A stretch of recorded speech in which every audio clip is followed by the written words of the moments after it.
House of Representatives of Florida is one of the three legs to the stool, as it's talked about, Senate and then the executive branch. But we know that the Speaker of the House, Richard Corcoran, was at the center of some controversies during this legislative session. We spoke with him just before they were able to wrap things up. Well, we're almost to the end, but I think what we've accomplished is amazing. First, for the only third time in the history of the state, we're giving taxpayers the opportunity to go out there on the ballot and vote for another $25,000 homestead exemption. Saves homeowners millions and millions of dollars, $650 million, give or take.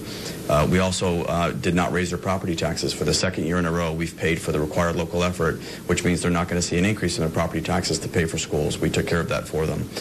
We have a sales tax holiday.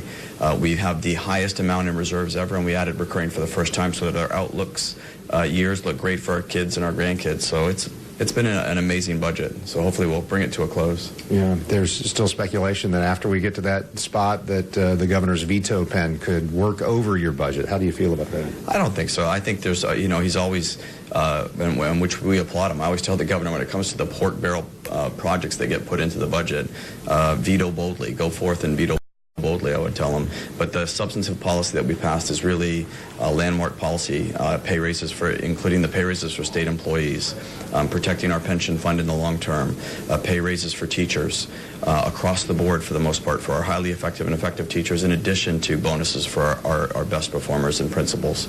So those are tough policies to veto, I think, when they do so much for the state and for educating our children. What haven't you been able to accomplish that you really wanted to during this session? The only thing I would say is that probably we could have done a little bit more on the, added days on the sales tax holiday, added some a disaster preparedness sales tax holiday, a little bit more on the tax cut side for people dealing with those issues that they're going to have in this hurricane season or in August when they're loading their kids back up for school. It would have been nice to do a little bit more of that. Hopefully we can do that next year.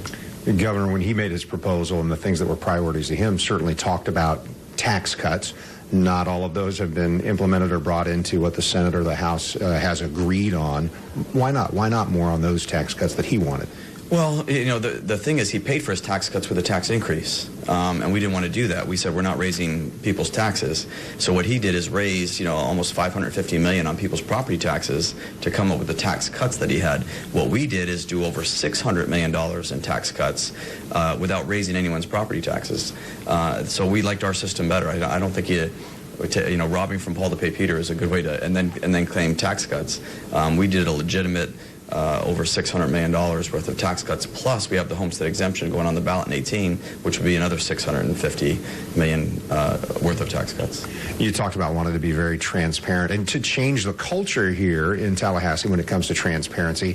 And then toward the end, there's still been some criticism on, hey, we think that maybe some deals are happening behind closed doors. How would you answer those critics? Well, I think that we have absolutely established we have the most accountable, transparent process ever before in the history of the budget. For the first time, these are some of the great victories that we won. For the first time ever in our budget process is that you can't hide pork barrel money. In the past, they would hide it in different line items. Now we make them line out every single thing, exactly what it is and exactly how much money it's getting. We make people fill out forms that you have to give details on exactly what that money is. And we prohibited for the first time that you couldn't have these last-minute pork barrel projects stuck into the budget that nobody's ever seen, nobody's ever heard of, because they weren't properly vetted, and they sneak them in because you got a powerful lobbyist. We ended all of that for the first time in history. I can tell you this is the absolute most transparent, accountable budget process this state's ever had. And I'll put it up against any other state.